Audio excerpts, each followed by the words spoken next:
Welcome to the latest episode of Murph Meets, and there are no prizes for guessing who we have come to meet today. He built his own house in the shape of a dart flight. He's got his own lakes and he's got his own hall. It is the one, the only, the King of Bling, the Bobby Dazzler. We're going to go into George Hall, and me, Murph, is going to meet Bobby George.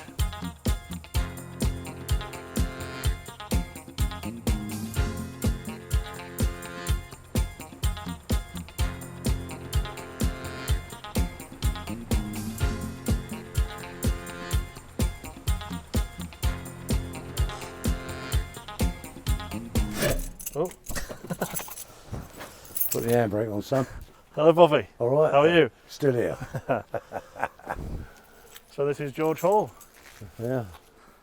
Welcome to George Hall.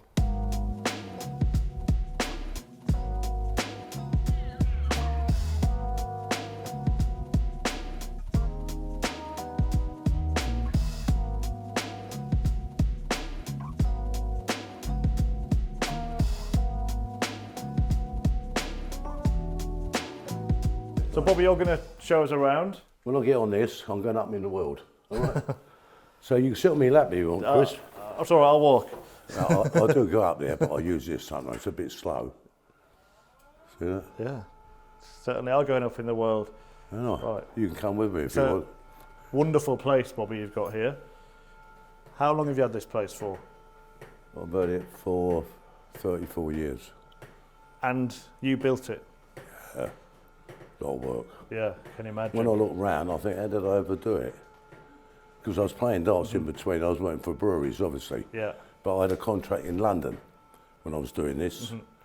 And because you get there at, say, 4:30, 5, they all close at 9, the pubs in London. Yeah. So I could get home, go to bed and get up at 5 in the morning. Maurice would get me up. So I'll get cracking and I'll go work, and then I've done that all the time. So your little side job was basically building your own house? And dig me lakes out. Yeah? So it took me probably 6 years. Wow. I made all these things, made the moulds. And you've done a lot of this yourself, the majority of it yourself? Yeah, Yeah. 90%. Tell us about the thinking behind it, because we stood up here on the landing and we're already seeing the sort of interesting shape. Marie always, she said, if you do a staircase, do it like Gone with the Wind. So I could take her down the stairs, you know, in my arms. It didn't come to that. We didn't get far enough down the stairs. No, anyway. This is if you look at this, I didn't mean to do it, but if you look at this landing, it's the shape of a flight. Yeah, yeah. You know, if you could make a flight for it, you understand what I mean? Yeah, dark flight, yeah. Yeah, because the angles, some of the rooms are like a shape of a flight, because I've got the angles already. Yeah, yeah, yeah. But more awkward to build, not easy to build angles. Yeah. So, yeah, it's a lot of work, but I enjoyed doing it. It's a project, see? I think if you've got a project in life, you can go to work and you're thinking of it, you don't get bored. How long did it take start to finish? I know you were doing it in your spare time. It took me 6 years. Right, wow. Yeah. Overdone it, really. I mean, it's ridiculous. I've got old bedrooms, I've got bathrooms and bedrooms. You know, there's 8 of us. I've got 18 bedrooms. Not like you to go that little bit extra, Bobby, is it? No, but at the time, it was good. Shall we go and have a look around? Yeah, if you want to, yeah. This is like a palace, this place. But you, obviously, you're known as the King of Bling and all that kind of thing, but you're very down to earth. You're a dart player. We've seen you today. You've got your clothes on, that you've been doing work. You build everything yourself. What's that mix of sort of working class hero living in this sort of grand manor house, if you like? Well, I don't feel like I am living in a grand house. You with me? Yeah. If I walked into it when it was built, I probably thought that. But I don't think, it's my own. Right. You know? Because your blood, sweat and tears went into it. Tell us about memories of living here, bringing your children up here, all that kind of thing. The kids thought there was on holiday. And he said, Dad, when are we going home? it's freedom. I've got freedom here, Yeah, put it that way, absolutely. Chris. Yeah. All my neighbours are trees. Because my dream was, well, I always wanted a lake in my garden when I was a kid, because I love fishing. And I said to Mum, I love a lake. Anyway, we dug the lake, my first one out, and I diverted the water back into the lakes. And one morning she wrote me, she said, look, you got your dream now, and I'm looking for a present she brought me or something. And it was the lake was full up, because it was hole in the ground, didn't it, first? There's one of your dogs now. Which one's this? His name's Euro. Hello, Euro. And he's my best mate I've ever had, that one. Hello, Euro. He will follow me everywhere. Don't you, mate? You're my mate, ain't you? You are. Smiling. You're my lovely mate, ain't you? Eh? Lovely little dog.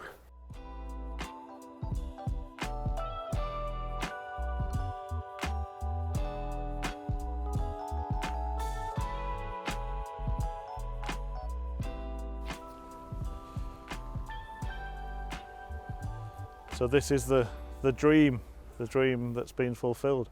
Yeah, that's the dream, mate. But it's natural, isn't it? I've kept it natural. Such a nice view. So you mentioned one of your dreams about having these lakes was about your love of fishing. How big a part of your life has fishing been? I've always loved fishing since I could ride a bike. Funny, isn't it? I just love fishing. Yeah. You know? I used to fish the rivers then. Something obviously. that come to you early in life? Fishing? Yeah, about 5. Right, okay. But we used to cycle everywhere. Used to fish the rivers then, you know. But now all the rivers are the clubs, or they're not looked after. But you can't really fish half of them now. There's too much weed in them. They don't look after the rivers. But when you got so you got a little pond here. This was built. This was Romans built this as Wow. It's been there since Roman days. Wow.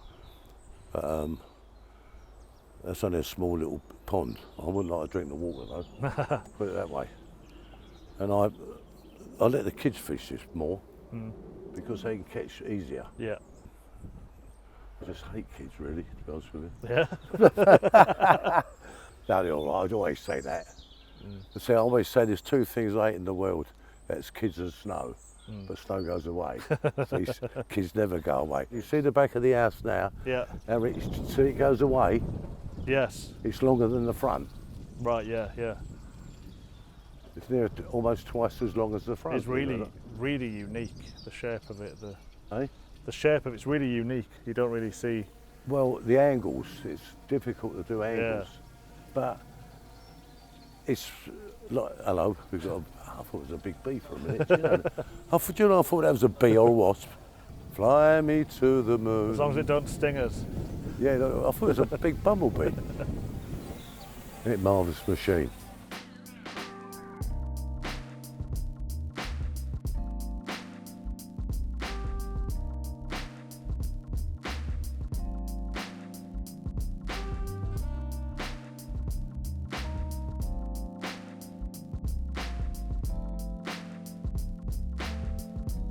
I want you to film him. Sit. I want you. Here, come here, Chris. Go on. Everyone that comes to George Hall has to sit on the throne, right? Okay, where's the throne? This one here. This is the throne. I'm going to guess you made it yourself. No, Oh, that's I'm the only wrong. thing I didn't make. My brother made it for me. oh wow. Well, there we see, from See my what- brother see what Bob. he's read on it. And Read Marie. it out where you put on it. For my brother Bob and Marie from me. Please stop for a while to admire the view. This bench was built for 2, or quite a few. Now sit back and relax. Yeah, I'll let's sit on try that it and then. you sit right up there. If you walk back and take a film of him, he looked like a little baby. I'll sit with him and all. We look like 2 kids at school. Little Richard sat on it, Yeah. couldn't see him. Little Richard. I'll suck me thumb. No, I won't. What are the memorial plaques? Well, that's me dad lived here, Right. and he died, and my mum and dad lived here, and they were in their 80s. Okay. So, just put that on the wall. Yeah, nice. So you want me to walk this way, do you, Bobby? That's a good one. See, that's why you do that job. See? That's why you do that job, son. Okay, it's not Hey? false advertising. Yeah, walk this way, see? Ain't using like you give it all that like that. What do you cook in here then? Chinese. Chinese? Yeah. Hey, what's your well, Chinese is messy. What's your speciality? Special fried rice and... That's a good point. Now, the hardest thing to do, if you're doing any cooking Chinese on it, is the rice. Right. People don't do the rice properly. So if you do it fried rice, it should be properly fried. Yeah. And you can put all different things with your luncheon meat, onion, all that sort of thing. And that makes the meal is the rice. If you do the rice properly, the actual Chinese tastes better. Yeah, of course, yeah. All the skills that you've picked up in life have kind of been brought here in a way. I just good with my hands. Well, we'll come on to that because the one thing we haven't talked about yet is darts, isn't it? So that's the worst thing to talk about. Step inside and talk about that. That's the worst thing we can talk about is darts. This is probably one of the most, well, there's not one like it in the world, memorabilia. This is when John Lowe done his first 9 darter. John Lowe signed it, Ollie Croft signed it, all the officials, Freddie Williams, he called it Freddie Williams, BDO Marketing, Bernie Bramwell, Billy Skipsey, they all signed it. And he framed it because John Lowe didn't want it. He was looking for the underground check, he was, see. He thought, I don't want a bit of paper. But when he died, his wife, Sue, she said he would want you to have it. Does John Lowe know you've got it? I think he knows that you've got it. See that? Yeah. How much that worth it? A real dart in history, yeah. And that is, isn't it? Yeah. One off, isn't Incredible, incredible. 1978, that's the first time I won the area finals in the News of the World, 1978. But News of the World was the World Championship, wasn't it, in those days? Yeah, it was. Yeah. I got to the finals. Eric was with me, Eric and his dad, George, was with us. And I got beat. Gutted I was. I'd done all that work and got beat, right? Silly, it didn't outscore me, just missed a couple of doubles, but that's how it is in that game. Anyway, the next year, I went 79, I never dropped a leg. Wow. And I thought, how did I do that? I'm in the final against Alan Glazer, ain't dropped a leg. I never knew that I was the first player ever to win a televised tournament. Every single leg, every game, I was over 100. Every game. So 15 darts or fewer? 15 darts or fewer. Every game. These trophies don't mean nothing, to be honest with you. My trophies are upstairs or in pubs. Okay. Because I don't bother with the trophies, right? But the plaques, some of the plaques, I didn't have I got plates of silver ones, but they go Mickey Mouse, don't they? But the other ones, the reason why I put them on the wall is so I don't have to paint the walls so much. See? Is there a reason why you give your trophies away? Do you? Well, my wife said you're stupid. When I look back, I probably was. There's Billy Skipsey. There's the guy. He was the guy. This guy here, Billy. He was the guy at Jolly's when I came on the stage with the glitter. He gave me the candelabra. It was him. Right. It was his. I didn't think of it. He gave it to me. Then everyone said, "Why don't you? Where's the candle?" Even Lolly said, "You got your candles." Anyway, these are like tournaments where. Oh, cricket tournaments, blind doubles, pick anyone, all American, you know. Oh, that one there, look, I'm a lord, see that? No, it brought me a bit of land and I'll come a lord. I bought a bit of land, and you buy a bit of land on this estate and you become a lord. How would you like me to greet you? Just say, yes, me lord. Yes, me lord. Yes, me lord. So a lot of these you mentioned from America. Yeah, all American. Could you win money, decent money then? Yeah. Better than what we had. Yeah. The Americans. Well, you had to be good. You had to win.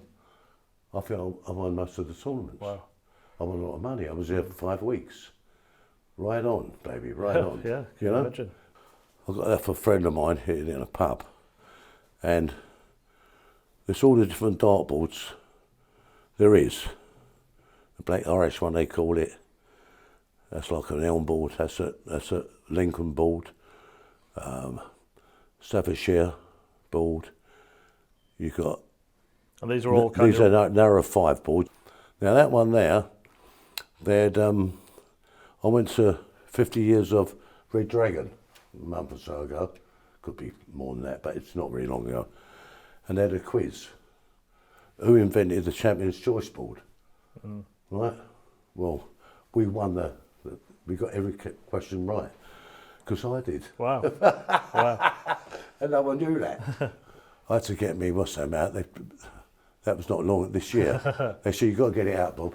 Yeah, the nipple. The nipple, get the nipple out. There you are with the other love of your life, fishing. Just walked down the river with a net, bit of bait. Lovely. And I called Barbel, and he took a photograph off his phone, and he gave it to me for my birthday. See that photograph of Eric? Yeah. And that photograph of me? Yeah. That's not a photograph, it's a pencil drawing. Pencil, wow. It's incredible, isn't it? Yeah. It's And who's Chris, that by? yeah, Chris Baker. Yeah. And that young man, he took a photograph of it and copied it and sent it to him. And he couldn't believe that a human being could pencil draw like that. Flew in over, now he sells his, anyone wants a drawing done, he does it. It's better than a photograph, isn't it? Yeah, it's incredible. Because that's unique, isn't it? Yeah, amazing. Imagine having that gift. Amazing. Yeah, remarkable. Well, another drawing's caught my eye. That one. Who's this Adonis here? Yeah, my driver done that. I think he was drunk at the time when he done it. That's a long while ago. Ray Brooks done that. I'll tell you when he done it. 25th of the 6th, 81. Wow. Yeah. You any good at snooker as well? I was when I was younger. Yeah. Difficult game. You've got to keep on the table all the time. But it's the proper one. It's right thick. The real old-fashioned one. You know? Yeah, yeah. This is an old one, not. Oh. This is. Now, where's the date on that? Is this a world record? Yeah. Guinness Book of Records. 10 hours, me and Malcolm Ellis. 1977. 1977. We scored 451,273 in 10 hours. Wow. So, went on get back in place. What have I done here?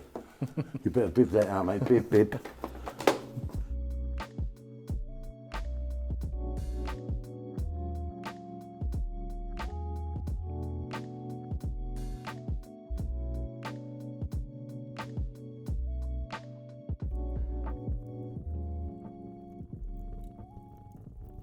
Bobby, thanks for having us here at George Hall. Look, want to talk about everything really, your whole incredible life and career. One thing that people really rarely ask you about, because there is so much to ask you about, is your early life. What was life like for Bobby George as a child before darts came along? Well, my dad went blind when he was 22. I think he was 22, maybe 24. My sister was 4. I was 3. And my brother was 1. Wow. So he's blind, he got 3 kids. So he didn't put us in a home or nothing. He brought us up, and I don't regret the way I was brought up, because I learned a lot from it. But I didn't like it when I was young. Yeah. Because we didn't have the things other kids had, you know? All jumble cell stuff and, you know, nothing. Mind you, it wasn't, when I say that, 90% of people were like that. It was after the war. So it took 10 to 15 years after the war to get back. Yeah. When the Beatles come along, changed it. And But you don't Wilson, know that when you're a child, do you? No, Yeah. but we all didn't have nothing, so I suppose it didn't hurt. You know what I mean? I used to go to school with Wellington boots on in the end, because my shoes had holes in them. So in the summer, but in the winter time, I used to get Kellogg's cornflakes put in the bottom of my shoes. All right for the first 5 minutes, and they all get wet, and it's terrible. But no, I was my dad's eyes from a young age. He learned a lot before he went blind. He used to grow flowers, so he taught me, you know, geraniums and mostly dahlias, how to grow them. He's very good at growing stuff and animals and all that. So I learned a lot off him, you know. So you used a fantastic phrase that you were his eyes. As a child, I mean, that's a lot of responsibility, isn't it, at a young age? What, yeah, but I didn't know that. See, when you don't know, you don't know it's responsibility. But you say, "What's that? Is that right, Robert? Is that right?" And I say, "A little bit more to the right, whatever I was doing or what he was trying to show me to do." And we had a rotivator and a gearbox went wrong. I was about 5, I suppose, and he told me how to strip it down and mend the gearbox. I'll never forget that. You see a cog, take that cog off, and all, you know. So he had a really good memory. He got married to another. He got married again when I was really young. She was at home help. I used to say, "Dad, I'm half ugly." He said, "Yeah, she don't smell though." Right? That's what he's fair at it. But he had the humour. Well, yeah, then. and you he had suppose the you need humour to. then. But she loved my dad. She was 20 years older than him. Now that was definitely different in them days. Yeah. You know. But 3 kids. She looked after the kids. She used to go to work. She was a good worker. Never had nice things at all. You know, it was. No, I wasn't ashamed. No, it's embarrassing sometimes. I used to go around my someone's house and all nice and go around mine because my dad couldn't see nothing. And like I said, he said, if it don't smell, it don't bother him. You know. She's a bit harsh, my mum was. I call her my mum because I don't know no different. Yeah. You know. But one thing she taught me is that don't sit on your get out and do something. If you want something, go and get it. Makes you grow up. And as you went on through life, I mean, you've done everything we've spoken about it today, from labouring, tiling, everything you see in this beautiful house. How did those years of working like that sort of shape you and your attitude to life? I learned loads of different things. I learned out in the world when I was at school, braze, stick welding. And when I was a granite floor layer, I worked in Banbury. Banbury Buildings, demag cranes or something like that it was, and built a big extension, and I've done the granite floors. But I've learned welding and I make things in my garage. I've made machines to make dartboards, because I could weld, and I enjoyed it. I'd made them with Harry Kicks. Winmore got them now. It took us about 4 years to make the machines. And Marie said, "What?" I said, "We're making a dartboard now, come and watch." She come in, she couldn't believe that we made the machines to do it. She said, "It's fantastic." Yeah, yeah. So when I built this place, I could plaster, I could do granite floors, I could do all the cornice work, I could do all these mouldings. So I made, see these mouldings, one of them about 45 quid. To make them 50 pence each. Yeah, yeah. And they're so easy to make. Making the moulds the problem. That's more difficult. Once you got the mould, you make thousands of them. It's easy. So, all different things I learned. Tiling. I don't know. You name it. You name it. I'll see if I can do it.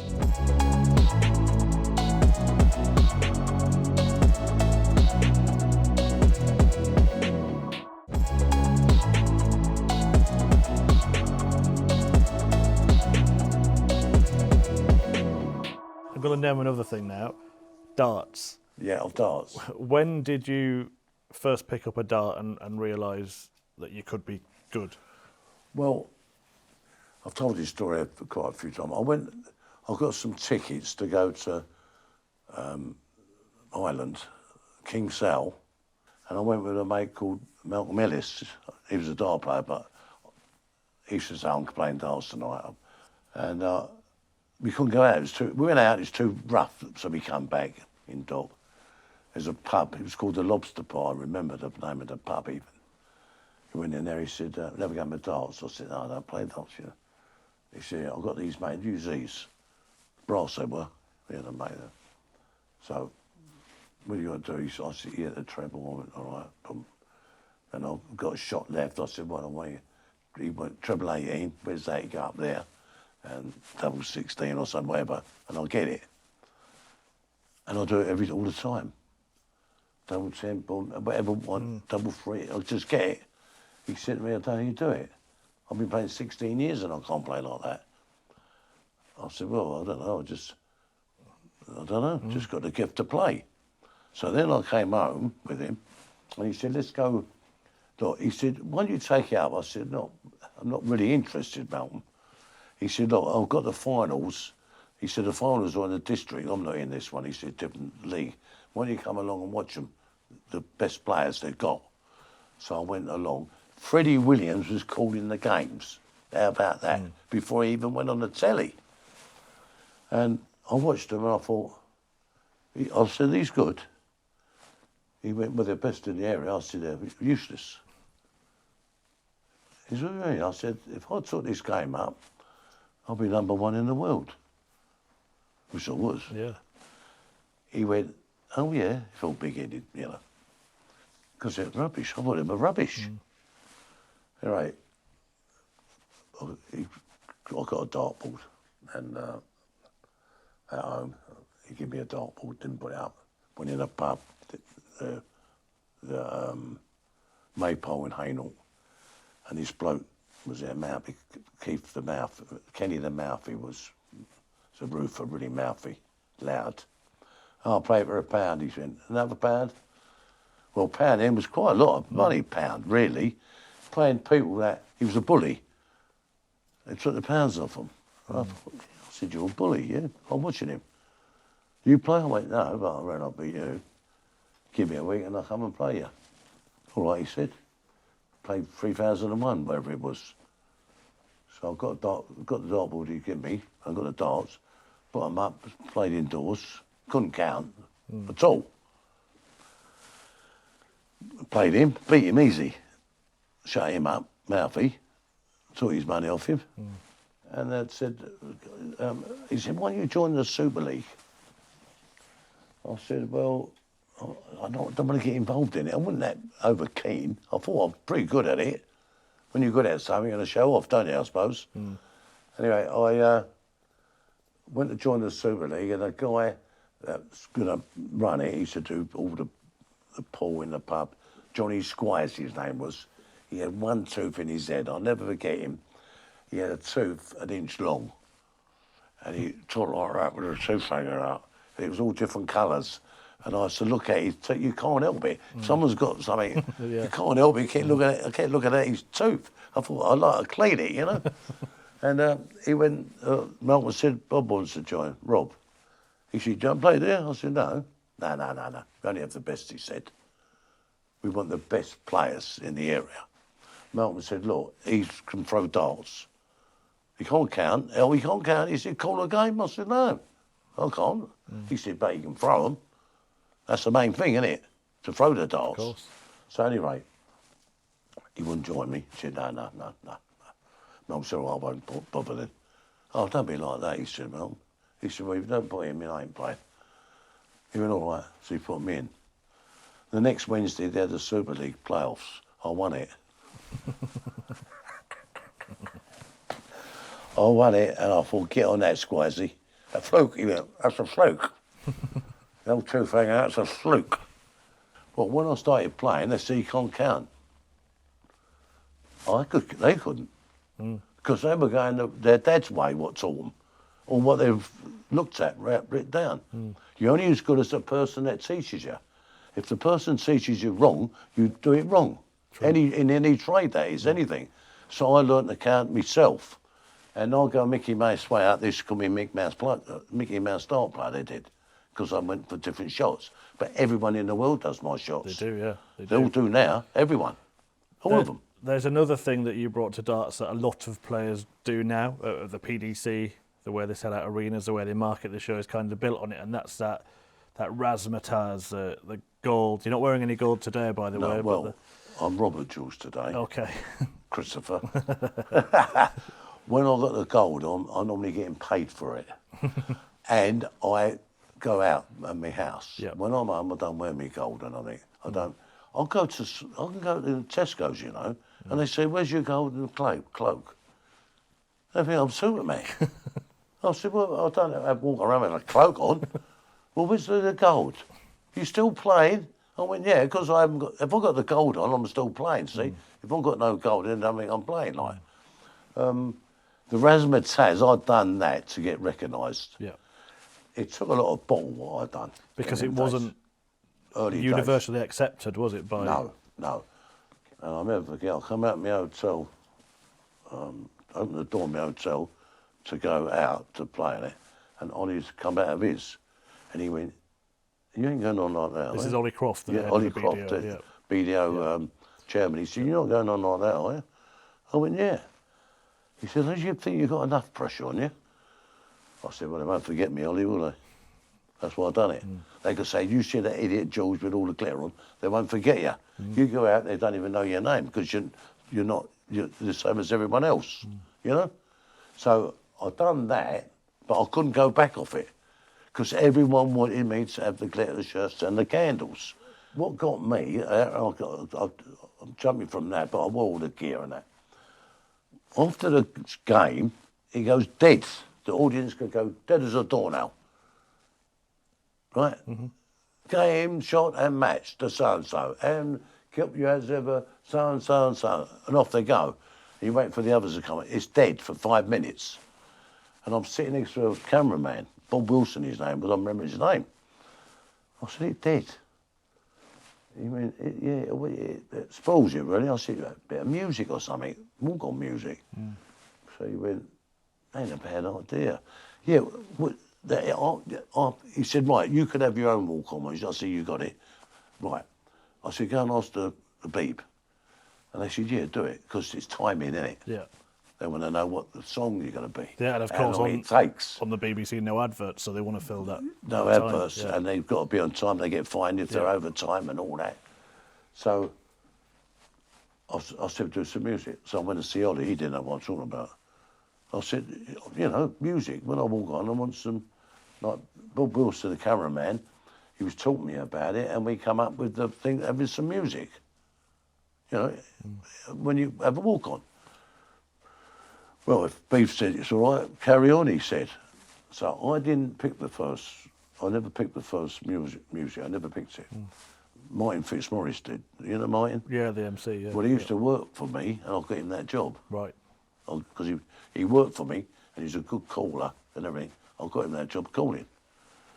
And it was, you wouldn't believe it, the first one. Go on. Boom, boom, boom, boom. You can hear him coming. You want to be in my gang, my gang, my gang. You want to be in my gang. Oh, yeah. Gary Glitter, You Want to Be in My Gang was the first walk-on music ever. But he was at the top then.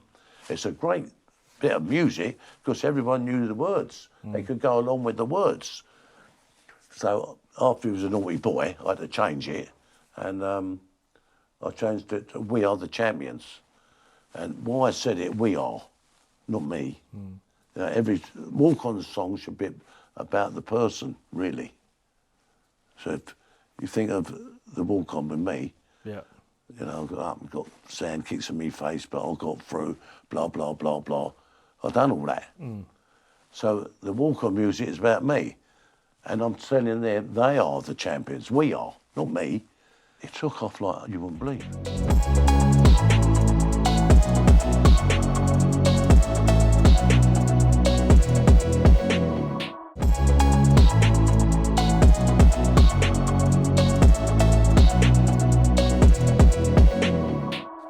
Those early days, we spoke about the news of the world, but one of the really famous matches was that 1980 World Championship final. Oh, me and Eric? Yes. Yeah. Tell us about that. Well, I was good mates with Eric. We've been everywhere. I mean, we practiced our signature in between waiting for a game. That's right, to try this one. That's what we used to do. And wait for someone to ask us. It was all right. I enjoyed it. I lost that final. I made one mistake, and that done me. I was leading. He was in trouble, and I made a mistake. And you can't make a mistake when you're playing. I knew his game. I played with him. I played pairs with him, and he beat me. Fair enough, but he went all airy when he beat me. He made a good number 2, Yes, all that. yeah. So what's that? Oh, he's made a poem on me. Poem. I didn't have to. I could write a poem now. of him. I'll tell you when we're not finished. I'll tell you the poem I wrote for Eric when we finished, right? But I couldn't do it at the. I didn't have the brains to do a poem. And you went with the wrong shot. I didn't go with the wrong shot, Eric. For years you said I went with the wrong shot. But it was good, great final. It was even all the way through. And the crowd really got involved. Well, it's the first time ever. It was Eric Bristow, Bobby George, Eric Bristow, Bobby. They was all singing. Bobby Fraying, Eric Bristow, and then me, Bobby George. Eric. It was good. It never happened before. And me with the glitter and all that, they give it more of a oomph. Suppose, you won the News of the World twice. Because it never had that title world champion in it, do you feel that when you look back at your career, maybe you weren't given the respect you deserve for the standard of dart player that you were? Well, that's only because the people never won it. Everyone gives me respect who's played in it. I met loads of people since I won the News of the World and got to the finals all them times, and they said, well, my dad used to play in that. Or he said, oh, I played you in so. They never said I played you in the World Championship, BDO, because they just watch it. They never played it. There's more scope. When you then played in tournaments, when you played at the Lakeside, for example... I didn't enjoy it, really. But the crowd loved you, didn't they? I mean, it's one of the big reasons probably why you were given that contract with Courage. You were the dart player in demand. You were the one that the TV companies wanted on their channels. Well, you've got to have time for people. And I've got time. I never say no to a signature. I never say no even now to a selfie. But a lot of players don't want to do that. But I always used to do that. They walk away and wouldn't do it. So I become everyone's mate.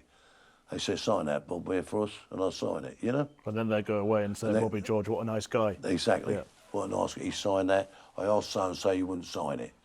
Only Bobby done it. And you upset one person, you upset 1,000. Yeah. And they don't even know you. Yeah. But if you're nice to people, then people are nice to you. But I enjoyed doing the Lakeside. I mean, I've done it a lot of times.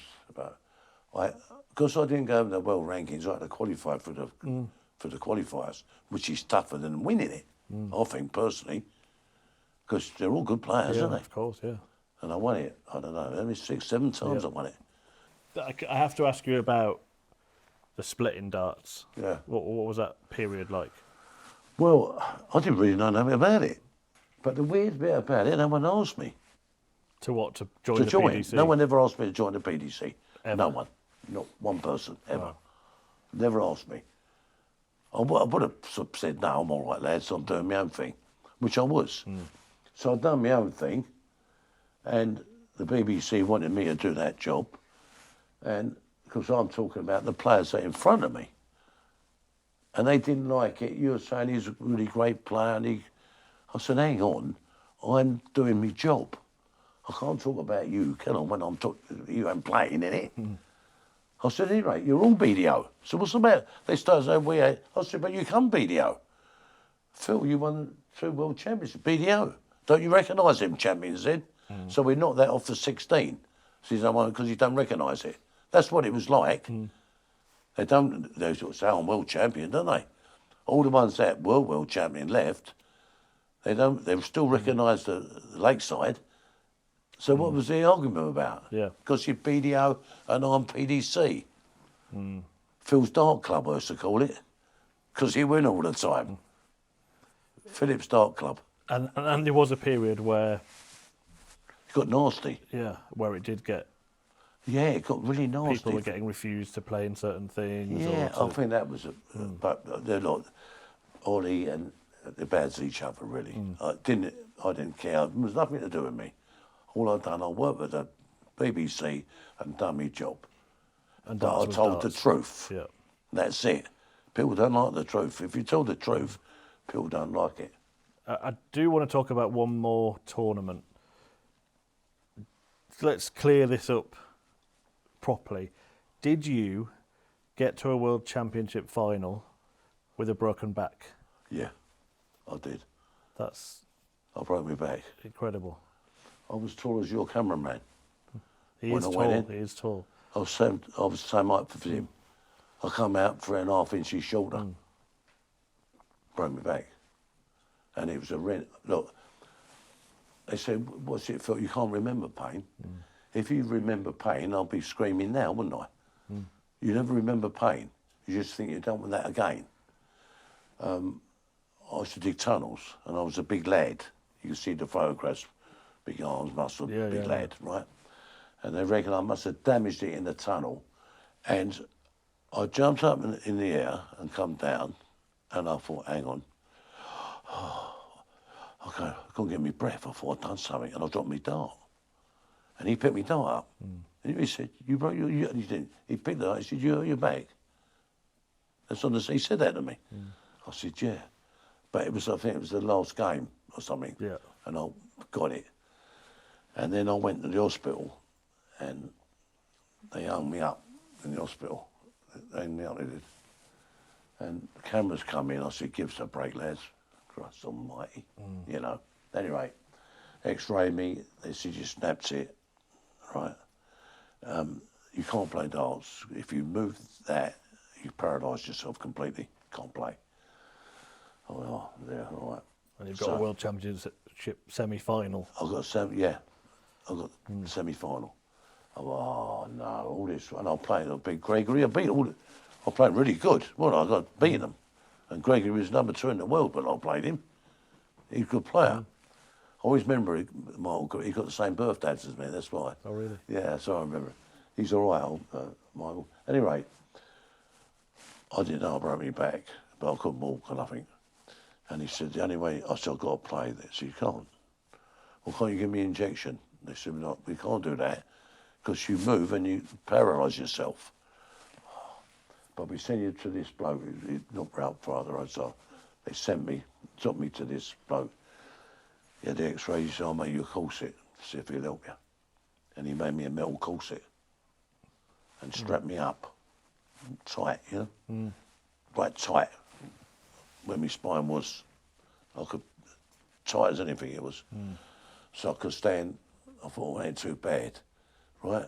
When I walked it hurt me. When I threw a dart, the jolt hurt me. Every time I threw a dart, I thought, oh, no. But I played not too bad. I thought I was 2-4 down, I think, in sets, in the semis. Yeah. Did you? Yeah, best of 6 or best of 5, I was up 3 down. Anyway. I was down a long way, and I wanted double 16. He went 141, and he went boom boom, and he clipped the wire on the 18, clipped it. I thought, don't miss, bang, got it. He never won a leg after that. That's weird, isn't it? He never won a leg, but I'd done most of the shots, the same shots out. I left 66. Every time I had 66, I got it. Every time. Isn't it weird? Then you used to have a break, but that year they didn't. They played it the next day. Right, yeah, the final. So I went back in hospital, and I said, I'm going to play. How'd you get on? I said, well, I won, but ain't very clever. You know, you take normal paracetamol or something, but it ain't going to help you. I didn't take them. Ain't going to help me. Ain't going to help with that pain. And couldn't sleep. I thought, play the final. Morocco. Oh my God. Anyway, I played the final, and John Park made me 6-0. I stood there, and I just threw darts. But I had so many. If you can check it for me, I'm not sure, but I had more shots at a double than anyone else in a World Championship. I couldn't move me back. I couldn't move me body. You don't realise when you're throwing darts and you're straight, aren't you? If I went double top, if I went all the 60s, 1 tops, I could have probably beat him. Yes. But you don't think that way. No. I'm going scoring all right, outscoring him, and I went double 16. I couldn't do it. I tried everything, and I'm going right inside. Or I want double 10. I'm right inside. I couldn't do it. Darts, I had out doubles. In the end, I thought, come on. Sorry, I'm swearing again. Bib, I thought, come on, Bob. I said, come on, in my mind, come on, John. Just hit them doubles. Let's get it over with. I wasn't bothered. And I just wanted to get up to, I wanted to get out of the pain. I just hit the doubles, and he didn't. I thought, oh no. Then I've got to make myself look at Wally again, because I've got to hit a double. That's right. Yeah. But he never said that, John Parr. I don't like him for that. He never said Bob plumbing with a broken back. No. He never, ever mentioned it. And that annoys me. Bobby got done 6-0, but he had a broken back. It's a bit of difference, isn't it? Yes, yes. You know, but a bit of jealousy, never do it, see? It was a huge story at the time, wasn't it, for you to get to a final anyway, regardless of what you've been through. Would have been a real, I think, you spoke about the walk-on song earlier, We Are the Champions. Yeah. That would have been a real sort of people's champion moment, wouldn't it? Well, it would have been my moment and all, wouldn't it? But I wouldn't, it's no regrets though, Chris. There's no regrets. If I have lost the News of the World in 1979, I've been gutted forever. Because I wanted to win it so bad that the embassy, I wasn't really bothered. It weird. It didn't sort of mean that much to me. Because first of all, it was a make-believe world championship. It was make-up world championship. He chose them. And there wasn't enough players that had to do a round robin. They've done a round robin for 2 years. Yeah. So it's not the same, is it? Didn't mean much to me. And when I was in it, I thought, well, I'll still be Eric. I'll beat him loads of time before. Done me that day, and that's it. So what? I was a good number 2. What do you regard as your biggest achievements in life? Well, first one is meeting my wife, to be honest with you. Yeah. Because without her, I'll be down the Swanee now. She's the best thing that happened to me, to be honest with you. Yeah. And you've written another book recently? Yeah, I've done another book. It's called Still Here. What a lovely title. See, because when people say to me, hello, Bob, how you going? I'll say, still here. So I called it Still Here. It's a bit humour. It's more, it's stories of different people, things that happened, where I went. It's my life, isn't it? So yeah, of course. It's a part of my life. It's 20 odd years of my life because I already done one book. So I've got to work now on the next 20 years. Who carries the Bobby George Entertainers torch today then? Who are the ones that you like to watch? Who do you get excited about watching? I like to watch Humphries. I do. I really like it. I like Price because he's not that sort of guy you think he is. He's very quiet. He's very well-mannered. He gives you all that. He ain't like that's just. Well, Michael does that as well. Yeah. I like to see. Probably Michael. She said Michael's on. Yeah, Humphrey's on. Bright, and I like Johnny Clayton. Really do like Johnny Clayton. He's a lovely guy and a nice person. But I like them all really. They're all great players. I like watching them all. When you see the show, for example, the way the World Championship is now, everyone in fancy dress at Christmas. Oh yeah, well, it's a party time. Yeah. I started that, so that was going to be the question. Do you feel that you changed the game, not just how it's played, but the way it's performed? Yeah, they took it on board. Let's have some fun. Let's have people want to go out and have a drink and party time, enjoy their night out. They can dress up. Well, they never dress up as Superman in their life, and there's Superman that night. They dress Batman. Some of them are oranges, and some are. It's all fun, isn't it? It's good. How would you like to be remembered? What would you like people to say about you? I was the best entertainer. No, I changed the game of darts to entertaining. Well, certainly entertains us today, certainly entertains us throughout your career. On that note, Bobby, thank you very much. Yeah, and on my note, may the darts be with you. I was hoping for that sign-off.